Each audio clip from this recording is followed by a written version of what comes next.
welcome to Villa Mari's Rise and Shine show. Today, we have with us a practitioner of the Indian classical dance form Kuchipudi for the last 12 years. If you want to understand how to manage your time between college and your performing art, and if you want to know more about the performing art itself, please welcome Miss Netra Arsit.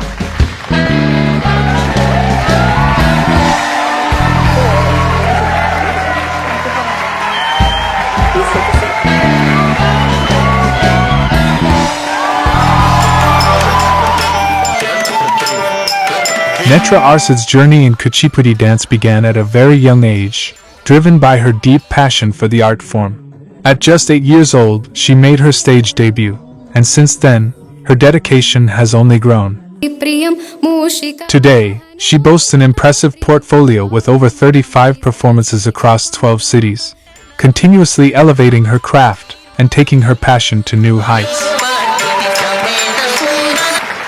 Hi Netra. Hi Aditi. How have you been? I've been great. What about you? I'm doing amazing as well.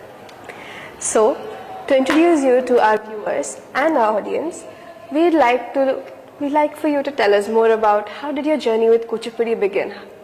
My journey began when one day I was randomly, watching TV, watching dancers performing, and I just imitated them. And my mom was like, "Oh, maybe she has it in her.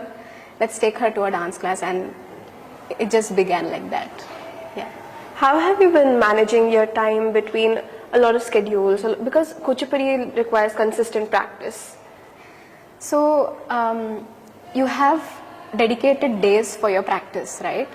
You go to dance class like maybe twice or thrice a week, and that's about it. But if you are really serious about it, you want to practice daily, I think that's a great thing to do. Dedicate just some time of it in the morning, practice, and go about your day. I think that's a takeaway. If you're consistent, things don't stop for you.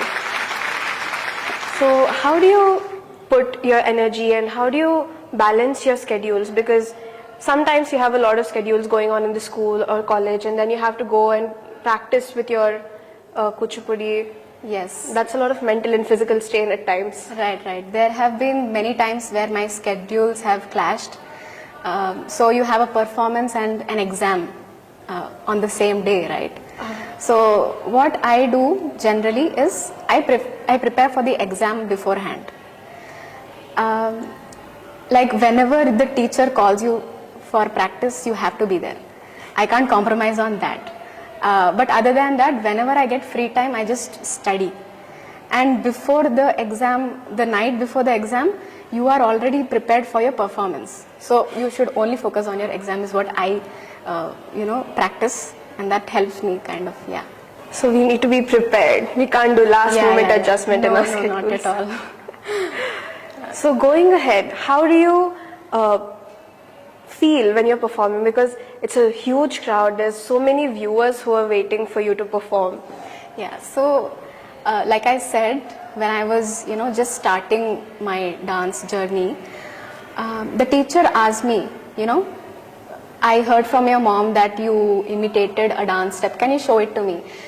It took me 15 to 20 minutes to just show that step to her, which lasted for about just 3 seconds.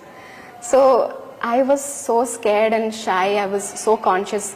People looking at me was like some kind of horror movie for me. But then when you go to class and see those seniors performing in front of you, you want to be like them, right? So when you have that passion, you push yourself every class. Be there on that day. So I think you have to overcome that with practice.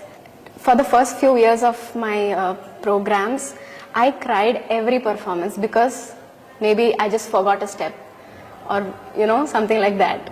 Or I just tripped and fell. So there have been a lot of experiences like that. But as you grow, you understand that, it is your presence and your effort that matters.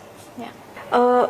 As you said about the career prospects, you're pursuing your college degree as well as, if I'm not wrong, you also have your dance diploma. Yes, diploma in Kuchipudi dance. Yes. So how does that affect your career prospects? Does it widen it? Does it just give you a new path, maybe? When we learn Kuchipudi or the Natya Shastra, it was first given to the humankind because, people were going, haywire and stuff. So they wanted to bring people towards righteousness and communicate the good things, the societal issues, so that people, are dharmic in a way. So my career prospect and goal is, that to uphold the purpose of the Natya Shastra.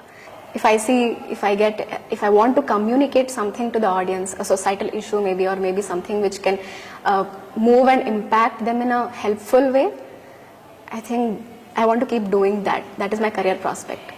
And college degree, though, yeah, it is there. I want it because I want to ultimately fund my passion. Yes.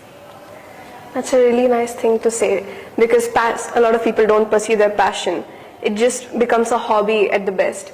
Yes. So keep having your passion, not just as a hobby, but as a career prospect also.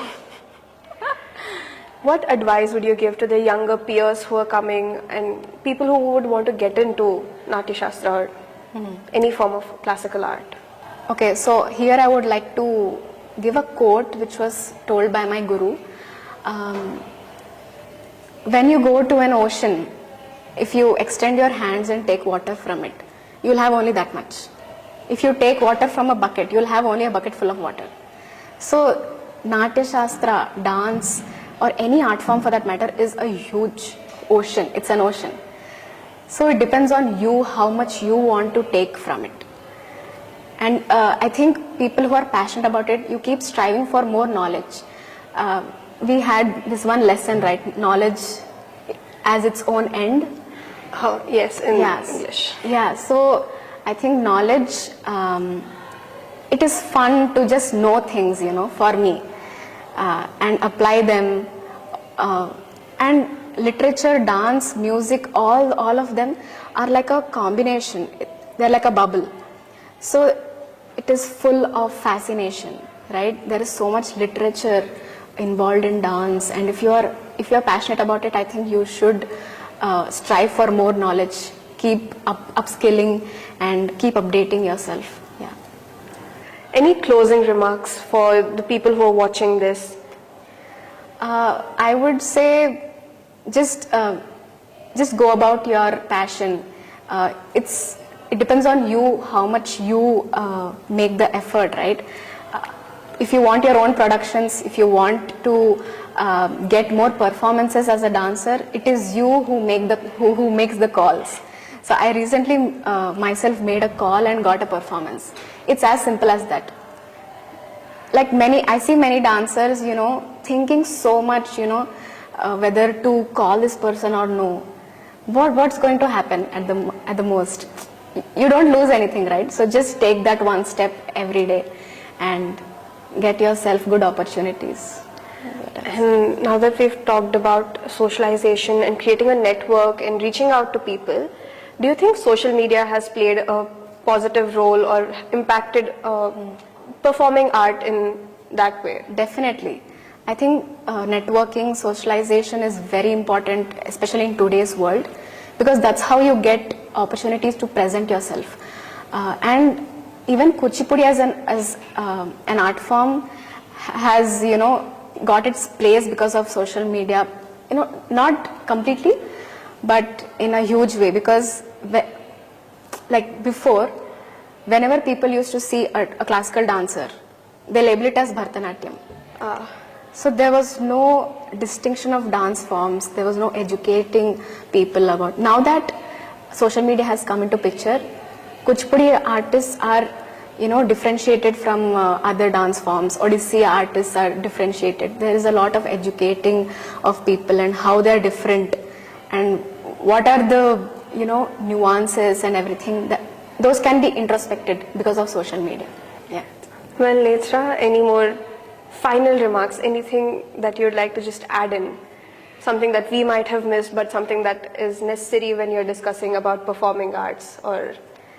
Yeah, I think performing arts really changes you as a person. It did for me. I was, as I told before, I was a very shy person. It took me 20 minutes to do a 2-second step. So it is how much you push yourself to attend each class. Yeah. So, and also I still face challenges, memorizing the steps and everything. So dance is not about just learning the steps and performing, right? It involves a lot of emotional regulation as well. So when I perform a piece, first the muscle memory is coded. It is like on spot. So you have to have the physical preparation of it, then dive deeper into the meaning of what you're communicating, the mental aspect, so that you enjoy what you're doing. And I think even I have not reached that stage yet, but I think I will. I want to. That stage where you enjoy on stage, not in practice. You enjoy even when people are looking at you. I think that is a sadhana, a practice needed for dance. It's a beautiful thing. And we'd like to close this session by thanking our audience and viewers. Thank you so much, Netra, for providing us all this insight into the dance form and also providing us insight into the performing arts aspect of it as well. Thank you very much. It was a pleasure. And that was a conversation with Miss Netra Arsit. This session has taught us about time management, overcoming your fears and pursuing your passion. If you'd like to know more about her or her schedules, you could contact her here. This was your host Aditi Chakravarti signing off from Villamari's Rise and Shine show. See you next time, folks.